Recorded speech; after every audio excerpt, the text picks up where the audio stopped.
তাকবীর তাকবীর দরবারে ফুরফুরা শরীফ আকশি সালা সাহেব মাহফিল সিলসিলায়ে ফুরফুরা শরীফ নারে তাকবীর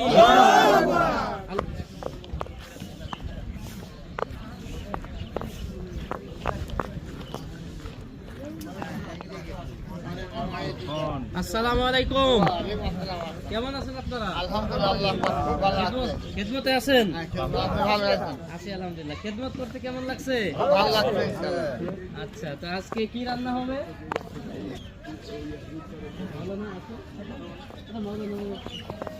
তারা পেঁয়াজ রসুন আজকে কি গোশত আছে নাকি? সবাইকে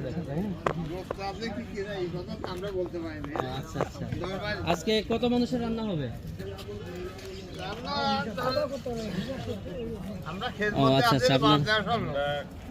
আপনারা কোন জায়গা থেকে আসছেন?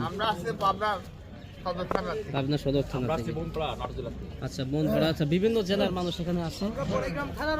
আচ্ছা আচ্ছা, তাতে বোঝা যায় যে বিভিন্ন অঞ্চলের বিভিন্ন জেলার মানুষ এখানে রয়েছে। সকলেই এই দরবারে ফুরফুরা শরীফের যে ইসালে সব মাহফিল, এই মাহফিলের খেদমত, এই খেদমতে শরীক হবার জন্য, বরকত হাসিল করবার জন্য দেশের বিভিন্ন অঞ্চল থেকে, বিভিন্ন জেলা থেকে, বিভিন্ন গ্রাম থেকে, পাড়া থেকে তারা এসেছেন। এটা নিতান্তই ইসলামের মহব্বত, কোরআনের মহব্বত, রাসূলের মহব্বত, আল্লাহর মহব্বতে তারা এসেছেন। সকলে বলি নারে তাকবীর তাকবীর দরবারে ফুরফুরা শরীফ আকশি সালা সাহেব মাহফিল সিলসিলায়ে ফুরফুরা শরীফ নারে তাকবীর। আল্লাহ হাফেজ, ধন্যবাদ।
সারা রাত সারা রাত